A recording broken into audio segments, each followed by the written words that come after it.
Welcome to the Global Gaming Business Podcast, the industry's first and longest running podcast, now in our 17th year.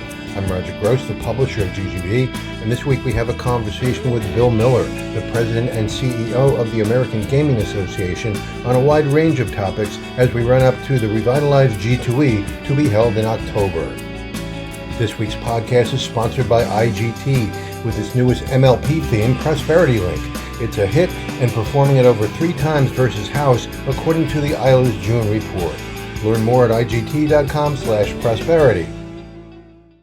Welcome to the Global Gaming Business Podcast. My guest today is Bill Miller, the president and CEO of the American Gaming Association. Bill, it's great to see you again. You know, we've done this a couple of times virtually over the pandemic, but it's great to get back together with you again.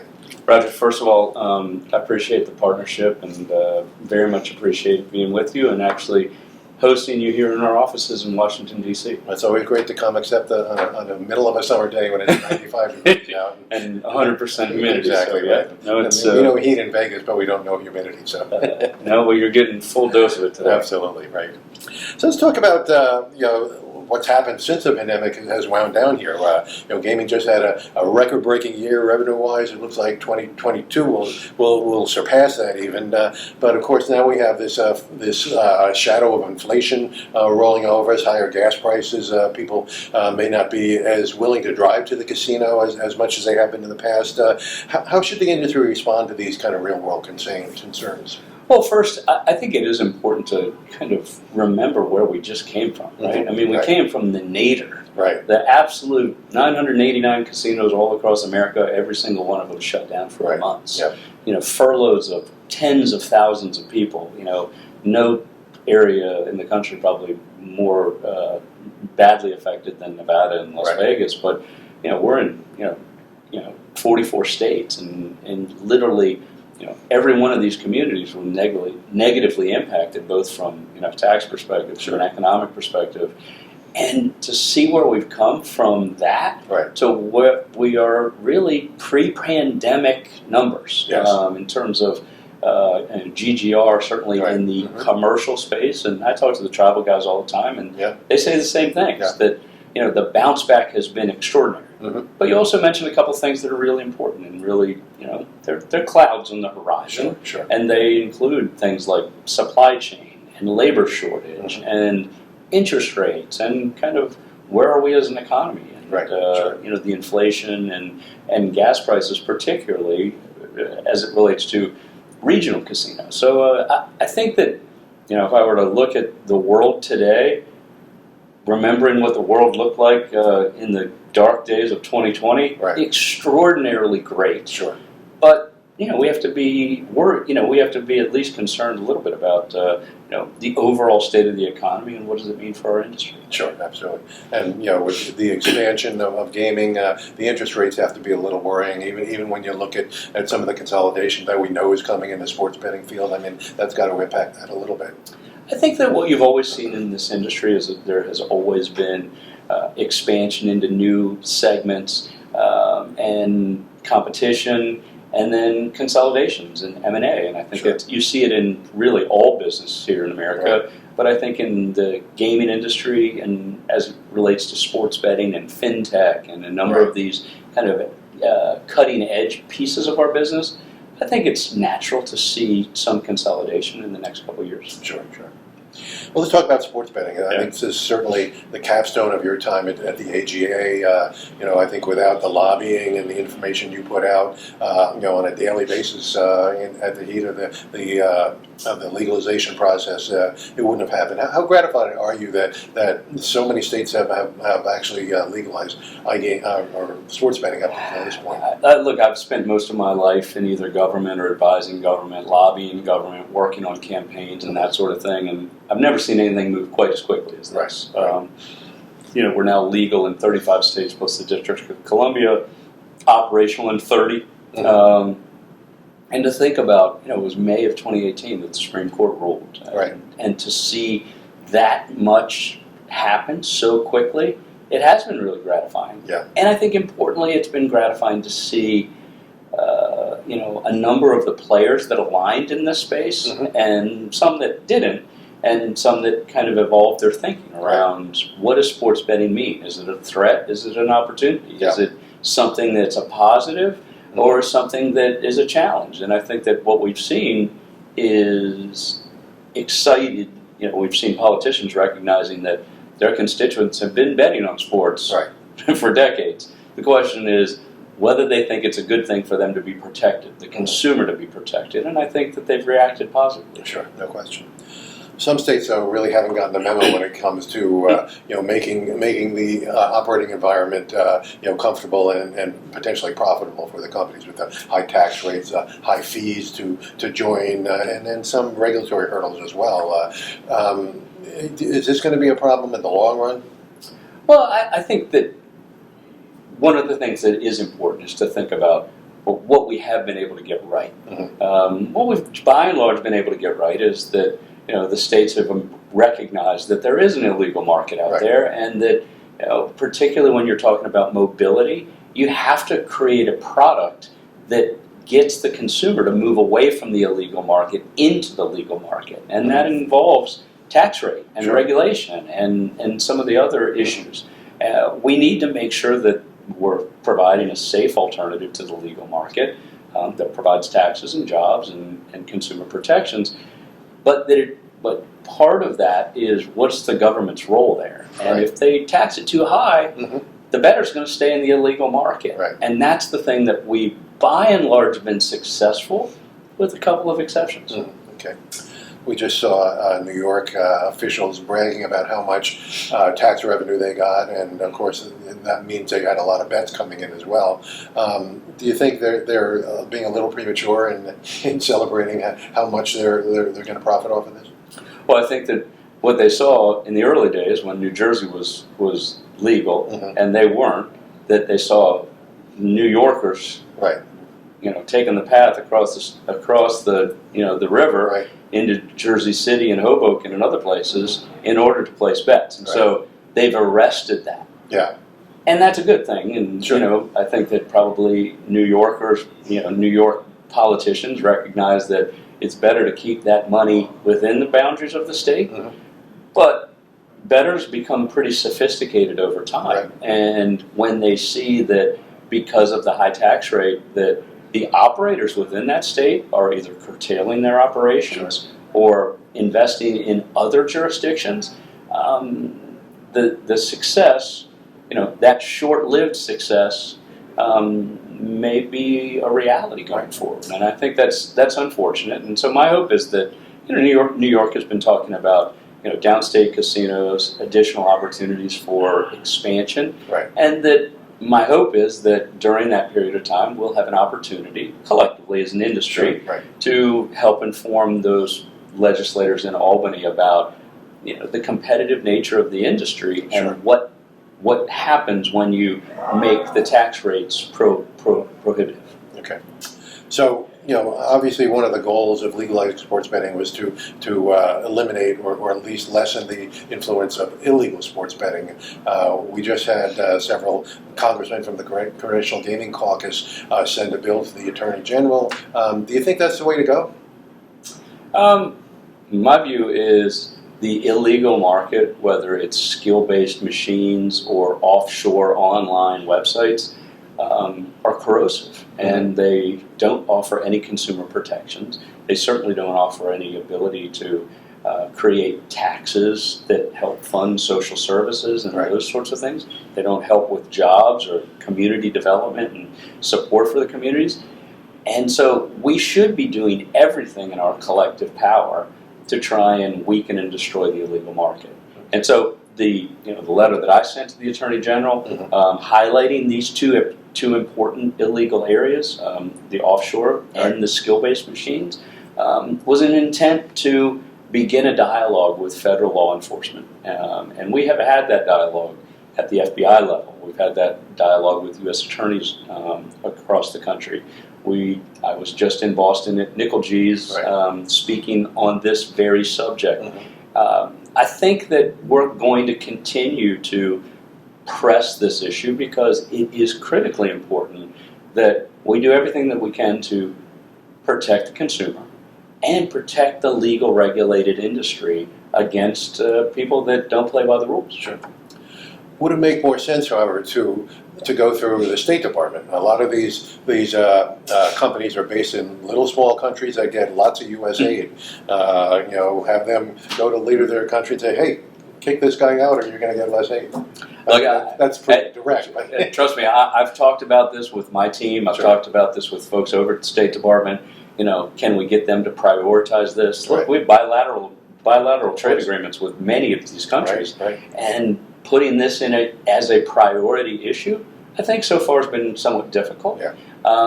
But it is on the list. I think the list is a exhaustive one to try and do everything that we can to, at every opportunity, shut them down. Yeah. And that's what we're going to do. Great. So there's been a lot of pushback in the U.S. on sports betting advertising. It's not quite as bad as DFS was a few years ago, but it's getting on people's nerves, particularly nerves of legislatures and things of that nature. Europe is now in full bore eliminating sports betting advertising. Should the industry get together and kind of agree that maybe we need to back up a little bit?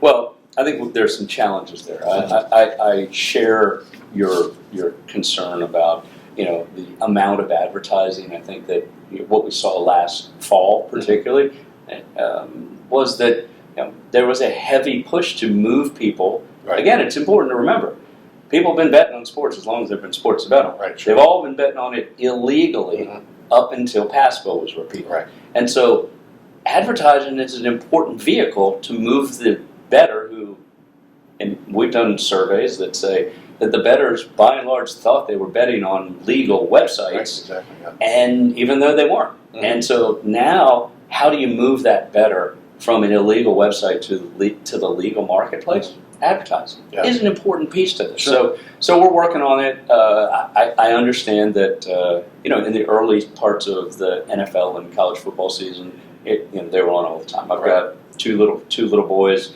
one's 7, one's 8. Yeah. They see these ads all the time, and they want to know where their free money is. Yeah. And so look, we have a responsible marketing code and for advertising for all members of the AGA, and we believe that they are abiding by that. It's a new market vertical. We have to kind of move people. We have to create a legal marketplace, and advertising is an important component to that. Then you combine that with, I'm not the boss of these companies, and while there may be a shared concern about advertising, prevalence of advertising, etc., there's also two important pieces. One is, antitrust, and that prevents, an organization like ours or a collective of companies to, collectively decide what they want to do around advertising and or marketing. And then two, there's the First Amendment. And so the First Amendment allows for commercial speech. And so I believe that the advertising itself has been appropriate. The advertising subject matter has been appropriate. Has it been, too much at times? Yeah, maybe. But we also saw after the 4th week of the NFL season that it declined. And so I do not think that we are heading down the road towards Italy, Spain, UK, Australia, name your cautionary tale. My view is that our advertisers and our operators have RG baked into them, and that we will avoid the pitfalls that others have. Okay, great. So I was talking to a lot of these online gaming operators, and they say, how can you agree to these huge tax rates when it comes to sports betting? And most of them said to me that if you're not in that state with sports betting, you don't get in with iGaming, and iGaming obviously is more profitable, lower margins, that kind of thing. Yet a lot of the states that have legalized sports betting aren't really yet considering iGaming. Is the AGA going to take any kind of role to kind of go to bat for iGaming at any point? Well, I think it's up to the states and it's up to the operators. I think what we've seen over time, and COVID showed this, was that iGaming in some respects was a lifeline for brick and mortar companies. And so there's been an evolution among operators within the industry. And an evolution among stakeholders, including political stakeholders, in capitals as they wrestled around with sports betting. Right. You've still only got 6 or 7 states that have operationalized iGaming, Right. which is far less than 35 states plus DC for sports betting. And I think that there has been a combination of the individual stakeholders that have important equities within those states that weigh in with those state capitals and say, well, I don't know that iGaming is for me, and I'm a heavy employer in your state, or I have made huge amounts of capital investment in your state, and so I'm not comfortable with iGaming today.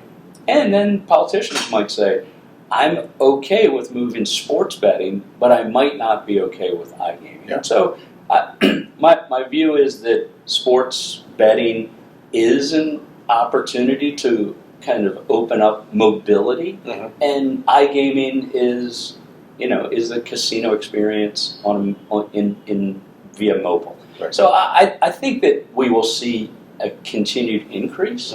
I think our membership is open. I think that the omni-channel experience that brick and mortar companies have, I think, become kind of commonplace in terms of their views has been, look, I may be able to get somebody to visit my property 5 or 10 times a year, but I'd sure like to communicate with them, via mobile and via technology about what do they care about food, what do they care about music acts, sports betting, and iGaming. And so I think that omni-channel experience is something that the industry is moving towards, and I think that it's a natural evolution that we will continue to play a role. Sure. Okay. The cat's out of the bag. IGT's newest MLP theme, Prosperity Link, is a hit and performing at over triple versus House, according to Eilers' June report. Both partner themes feature the player favorite lock and respin bonus and the exciting free games bonus with either scatter or multiplier wilds. Prosperity Link will drive players to your floor with its popular game mechanics. Grab this exciting game while it's hot. Learn more at IGT.com/prosperity.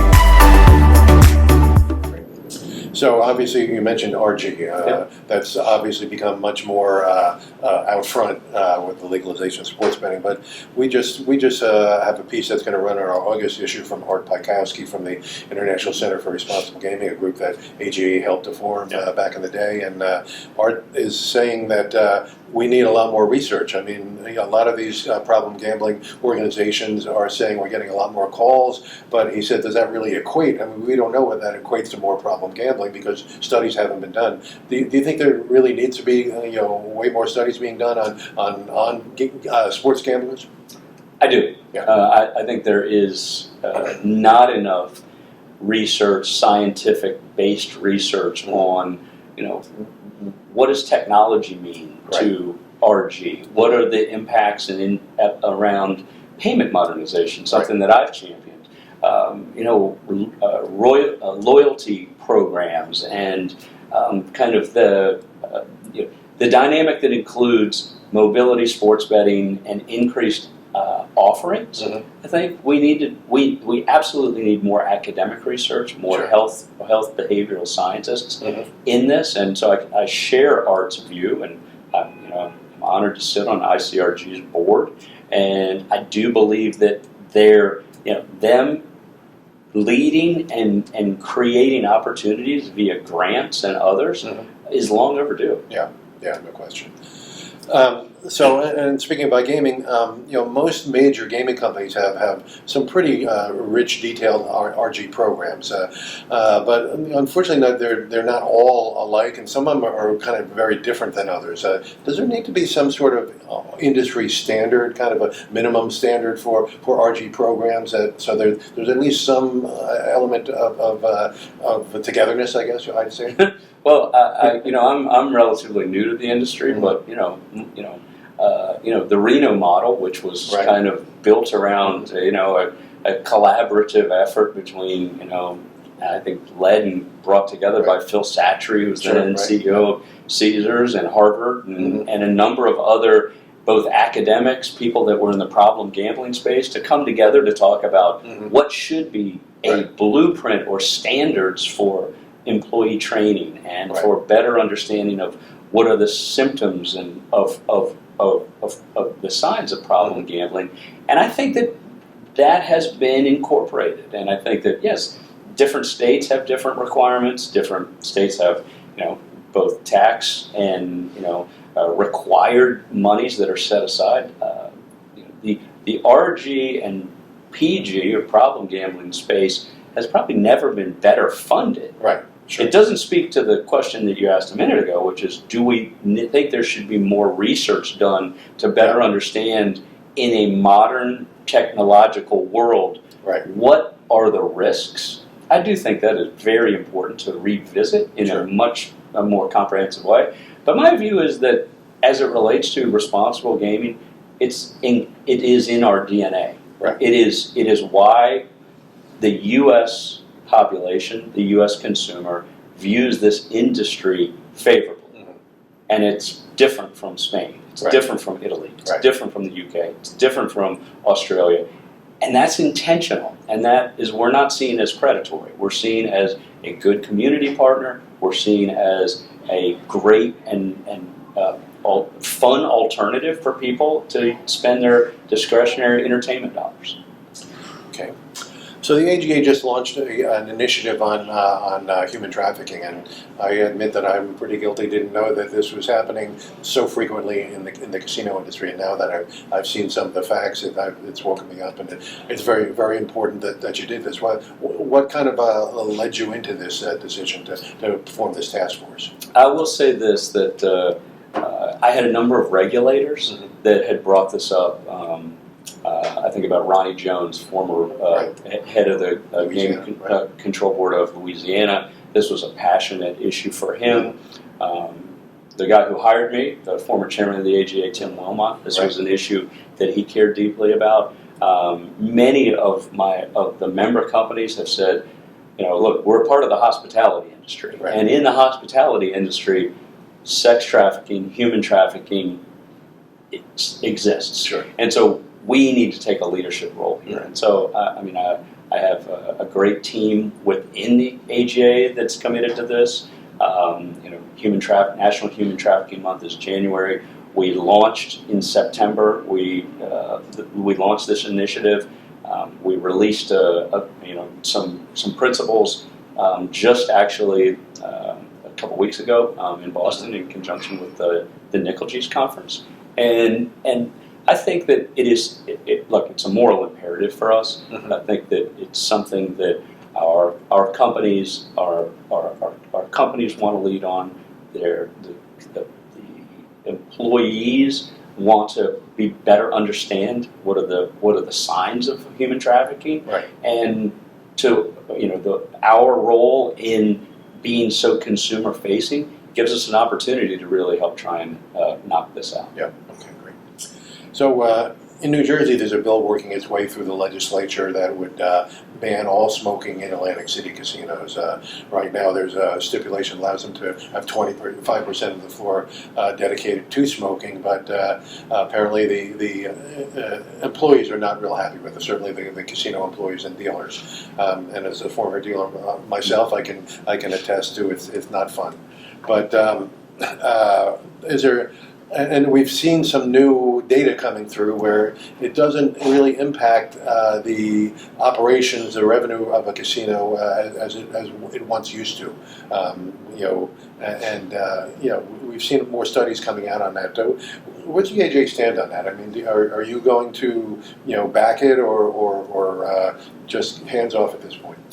Well, look, like you. I've spent a lot of my life in the entertainment space. I was a DJ in bars. Okay. I was a bartender. I waited tables, and lived through all of those experiences in a time when smoking was permitted, and at a time when smoking wasn't permitted in bars and restaurants. And I think that as an employee, I was happy when that change happened. Now, I'm not I'm not going to sit here and say that my position is that we should have smoke-free casinos. I think that's up to the individual operators. It's up to the jurisdictions. But I do think that it is true that during COVID and then in the aftermath that there were operators that decided to, because they were required to reopen smoke-free. Right. And then when they were no longer required to be smoke-free, they remained smoke-free without being disadvantaged economically. Right. Do you believe that maybe we should study this a little more and find out why? Well, there was a survey done in the C3 piece recently where it said the importance of certain things to you when you go to a casino, and having a non-smoking casino was way up near the top, and having a smoking casino was way near the bottom. I mean, and obviously there's a lot of revenue that comes from that that group at the bottom. But is it time to start considering it? I think it's always time to revisit these things from time to time. I don't want to get off subject here, but I think about I had an uncle who was the nicest man I've ever known. But when you talked about taking his cigarettes away as he went into a restaurant, man, it was the only thing that ever got that man upset. So I understand that little sliver is a small number, but they're pretty passionate. They are very passionate, that's for sure. So let's talk about G2e Asia. Macau is going through such a terrible period now with, again, a lockdown. And you guys have not put G2e Asia on for a couple of years now, but now you're moving into Singapore for this year. Obviously, the reason for that was so people could come visit. Are you hoping to get a lot of those Macau executives to come down to Singapore and visit? Well, I think it's certainly China and Macau, it's a challenging time for a lot of different reasons, but certainly the zero COVID policy is difficult. It's difficult, as they shut down the border, whenever there's even the smallest flare-ups. And so we made the decision, to move this show just for this year, with the full intention of being back in Macau next year. Because not only was there desire in the Asia market to have a G2e Asia, but it was quite frankly impossible to move equipment in and out of Macau, and importantly, move individuals in and out of Macau who might come even if we were able to get the machines there. So the physical practicalities of having the show there was next to impossible. And so, answering your question around, do we think that we'll have a lot of the Macau executives? I don't think so, because it's the quarantine problems of coming back is the problem. And so, my hope is, my belief is that we'll have a modest show in Singapore, and that we'll continue to get better news in China and in Macau, and that we'll see a strong show back in Macau next year. Well, there's so much to talk about in that part of the world when it comes to gaming, and then not just the pandemic. I mean, the possible legalization of casinos in Thailand, the collapse of the VIP programs in Australia. I mean, there's all kinds of things to talk about, and so I think it's wise that you actually are going to hold it this year, whether or not the people from Macau can show up. Yeah, I mean, again, it's too bad that we weren't able to do it. It was, we've tried really for the past couple of years to try and do it. We've had great dialogue with, number one, the three big American operators that are there. I talk to them often, and have had multiple communications with the office of the CEO in Macau, and making sure that they understand our commitment to Macau and G2e as a part of that, and that. It's just regrettable that we're unable to do it this year. Well, let's talk about G2e. Having gone to the, I'll call it Indian gaming, but the Niga show, it's going to be a long time before I can make that change. But It was very exciting. There were a lot of people there. They were really enthusiastic about getting back together. And if that's any indication of how big G2e is going to be, it's really going to be a good show for you guys. What's your indication of how it's going to perform in Vegas? Well, I think that we were really excited last year. It took a lot. You're dealing with not only the massive investments that the supplier manufacturers made to put a show on the floor, and convincing them that there is an actual viable marketplace, not just the safety piece, which is critical and first. And it has to be a safe and a healthy environment to put your own employees on the floor, and then you have to kind of say, okay, well, that's great, but what we're not trying to do is do a show that's a symbolism show. We're trying to create an economic marketplace, and a viable one. And so we were really gratified to see what we were able to do last year to be successful, and what we've seen so far this year, where we're probably already eclipsed our sales number in terms of number of exhibitors and floor space reserved and purchased. But now that we've opened up registration looks really, really good too. So I have every expectation that we probably won't be at pre-pandemic high for the G2e show, but remember what we didn't have last year. We didn't have international visitation. We had very little business travel. And so my view is we will have strong international visitation this time. And we'll have business travel, and notwithstanding some economic issues that are kind of these global issues that we can't control, we're seeing increased markets. Virginia and Nebraska and some new markets, as well as people that had, by and large, held their CapEx spending on machines, and that aperture is getting widened, and we think that that'll be a great benefit to the suppliers. Great. Well, we're looking forward to seeing you there. It's always a great show, and you guys, I know you're putting together a great program, and we're looking forward to that being revealed sometime in the next month or so. So, thanks for taking the time, Bill. It's great to see you again, and let's not wait as long next time to sit down together. Absolutely, in person. I'd love to do it. Great, thank you. Thanks, Roger. Hope you enjoyed this week's podcast, sponsored by IGT and its newest MLP theme, Prosperity Link. It's a hit and performing at over 3 times versus house, according to the Isla's June report. Discover more at IGT.com/prosperity. To learn more about the issues that concern the AGA and the entire industry, visit GGBmagazine.com. Subscribe to GGB News to get all the news of the gaming industry delivered to your desktop every Monday morning. Sign up at ggbnews.com and use the coupon code GGB180 for a free subscription. Don't miss a single episode of the podcast. Subscribe on Amazon, Apple Podcasts, or Spotify today. So we'll see you next time on the GGB Podcast.